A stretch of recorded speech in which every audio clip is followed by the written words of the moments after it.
no matter how much time passes. In the village of Umuma, where the red soil cracks under the harsh sun and the winds carried the faint scent of cassava and smoke, there lived a girl named Amoka. She was 12 years old when it began, though she did not know it at the time. Her mother Hifoma was a woman worn thin by poverty, her eyes always calculating, her hands always working. Amoka had a younger brother and 2 younger sisters, and her father had long since left them, leaving Hifoma to bear the weight of feeding and sheltering the children alone. One market morning, a stranger came to the village. He was a man of the city, his skin polished, his clothes sharp, and his voice smooth like oil on firewood. He said he wanted a girl to work in his home. Hifoma, her hands raw from pounding yams and fetching water, thought only of survival. She did not consider the cost of her decision. She only considered what small fortune he offered, enough to buy food for a year, to send her younger children to school.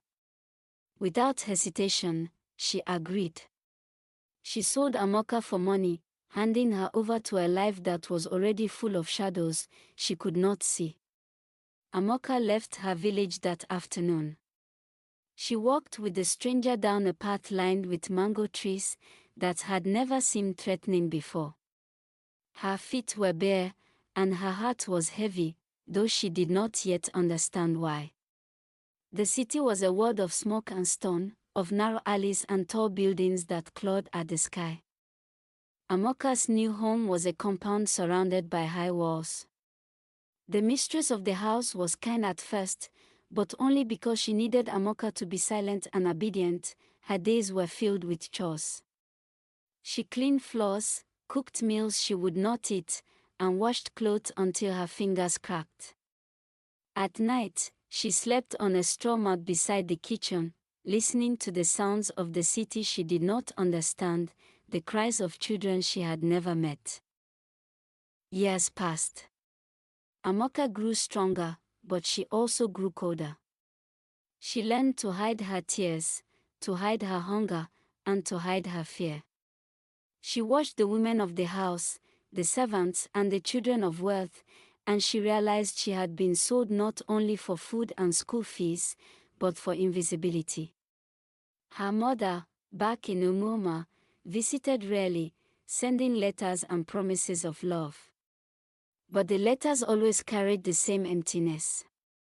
They were full of words, but no truth. Hifoma never visited, never asked how Amoka was really doing. She had done what she thought was necessary, and she had moved on. In the house, Amoka discovered another secret. The stranger who had bought her, the man of polished skin and smooth voice, had a daughter her age. The daughter was cruel, unkind, and jealous. She mocked Amoka, called her names, and delighted in showing her power. The city child was everything Amoka was not. The city child was free, protected and untouchable. Amoka's only solace was the quietness of the courtyard, the small tree that offered shade, and the nights when she could hear the wind. She learned to whisper her own name in the darkness, as if saying it aloud would remind her she was more than what had been sold. One evening, a chance came. The mistress of the house left the city for a week to visit family. Amoka was left with the daughter alone. That night, Amoka made her decision. She would escape. She crept past doors, over rooftops, through alleys, smelling of garbage and smoke. Her feet were cut by broken glass, her hands scratched by iron gates, but she did not stop. She ran for hours, following the moon, following the scent of freedom, until she collapsed in a field far from the city, soaked in sweat and blood, but alive. Amoka wandered for days. She stole bread, drank from streams, and slept in abandoned huts.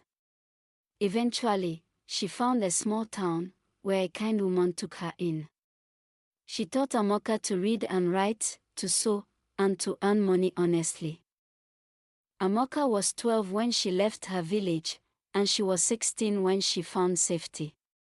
Even then, her heart bore the weight of betrayal. She remembered the day her mother handed her over, the smell of the red soil, the hope she carried that morning. She understood now what her mother had not: some choices are too heavy for love to carry.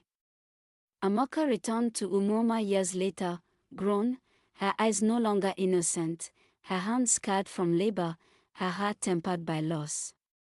She found Hifoma old, tired, her eyes searching for the daughter she had once sold. But Amoka could not forget. She could not forgive entirely. The mother who had loved Survivor more than her child had left scars that no reunion could erase. Amoka built her own life then, far from the village and the city that had tried to break her. She married a kind man, gave birth to children, and told them stories of courage, not vengeance. But she always remembered the truth: she had been sold without her consent, without her mother knowing the cost, and the price had been 7 years of childhood stolen, innocence lost, and a heart that hardened too soon.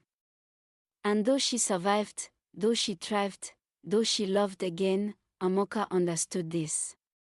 Some wounds never fade, and some betrayals cannot be undone, no matter how much time passes.